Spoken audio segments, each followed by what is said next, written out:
Hello everyone, my name is NukeBoy212 and today I'll be doing a video that's a little bit different than other videos I've done, and this will be more like a tutorial kind of thing, and I'll just be showing some tips which are going to be really helpful when making a game in Scratch.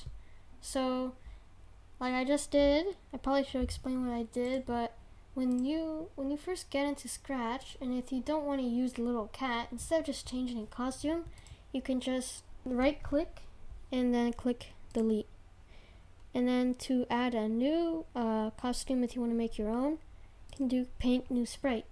Okay, well guys, sorry for that. I'm just gonna do the same thing that I did before, which is where you just do right click and delete.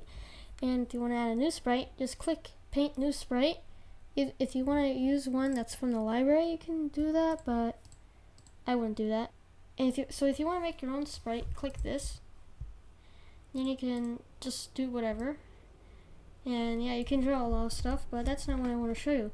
So I want to make just a little startup of a game where like you click start and then your character can move. And you know, let's start making the button. Okay, we're gonna start like this, and then we're gonna color this button white, and then let's give it some text, and it will be called start. That's what it would say. And we click enter. Yep, there we go. And now you notice one problem. It's not centered, and it's kind of pixelated, and I can't fix it anymore besides just doing this. So the way to do this is to click this over here. This is where my mouse is. Convert to vector. And then I'll show you what it does. So let's make another button. We're gonna click this little rectangle maker, and then yeah, we click that, and then we're gonna color shape, select white. You don't have to make your button look like this, but that's how I want to do it. And then now I'm gonna make my button, and it's gonna be red, the text, and it'll be start. And it's now no longer pixelated. It looks so much better. You see? And the thing is, it's not centered right now, but since I'm using vector mode, I can just edit it a bit. Okay, there we go. Yeah, I can just move it to the center. I can select the background by clicking it, and then shrinking it down a bit. You want to make it go to the middle, like when the game starts. So we're going to make it so when flag clicks, show, and we'll tell you why later. It needs to be showing at first. It's already showing. And now we want to make it go to 0, 0, which is pretty much the middle. And for some reason, as you see, this is not centered. You know how to fix it?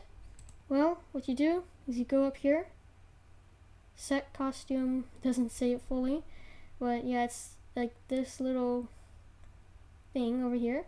Click on it, and then you can click the middle of what you want to center, and now it's centered, and now it's pretty much centered. It's pretty good. Now let's go over here, and when we click play, we can move this around, and that's not really good. So what we want to do is make it so that it forever always goes to 0, 0. So we can still move it, but then when we let go, it goes back to this point. And if we do full screen, you can't move it. Okay, we're going to go to events now, and when this sprite is clicked, we're going to make it broadcast a message, and this is pretty much sending a message of like what to do. It's like when flag clicked, it's something like that, but it's different. And if you want, you can call it start. So yeah, when this sprite is clicked, broadcast start, and let's make it hide. And this is why we make it show, because if we make it hide but never tell it to show again, it would never show until we tell it to show. So now when we click start, it works. Pretty much, we're going to make a new sprite, and this sprite, we're going to make it hide, pretty much. When green flag is clicked, when pretty much start is clicked, and we'll tell you why. So I'm just going to make a little simple character that we're going to use. I'm making the character right now, and this character will be pretty much our player. Let's center it also. It's pretty much almost centered. There we go. And let's make it also go to the center. Thing is, we don't want to make it forever go to the center because then we can't move it. And if you want to make a character move, actually let's first receive this message. So when we click this sprite, it will tell, we're gonna make it so that it will tell this to do something because of this broadcast. It's like sending a message, and this will show then. And let's make it go to 0, 0 over here. And then let's click play. And see now the start button is gonna hide and this thing will appear. And if you notice, this little sprite isn't just behind it, it's actually just appearing. And now that we have the sprite actually showing, we're gonna make it move. This is one of the first ways you'll learn how to do any of these things. Yeah, this is how you make your character move. And I'm gonna use the up arrow and down arrow keys. I normally wouldn't use that because I don't really like doing that. I like using the WASD keys, but I'll just do this for now. And so when up arrow is pressed,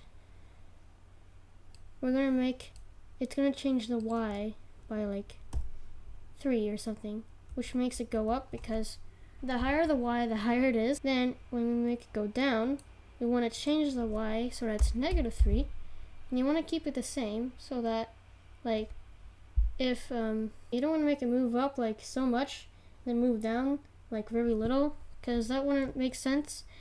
And then we're gonna use the X, so right arrow, which means it's going right. And if you know how a grid works, then this should be positive. When right arrow pressed, you see, this is moving to the right. Change X by 3. And then we shouldn't do the same thing for left arrow, because then if I pressed left arrow, which I'm pressing right now, I'm going right for some reason. So then we do -3. And pretty much now we have a little game going on. There's not really any goal to this game yet. And now your character can move. But this isn't the most efficient way to actually ever make a character move. I don't actually really recommend doing this way because, first of all, for example, when I am moving up and then I want to move down, it moves once, pauses, and then you see it's like not really fluent, and you can't move upright. Like you can't move up while moving left. I will show you what I mean. Instead of having this thing, we're gonna take in the control, this one over here, we're gonna take a forever statement and then 4 if statements.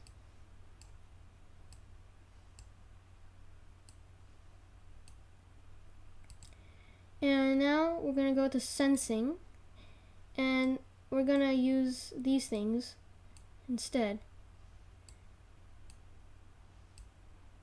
Actually, that was incorrect. We're just gonna place these things inside these little things right here as if they like fit. And now we're gonna change this to not key space, because that would be pressing the space key to do this. We don't want that.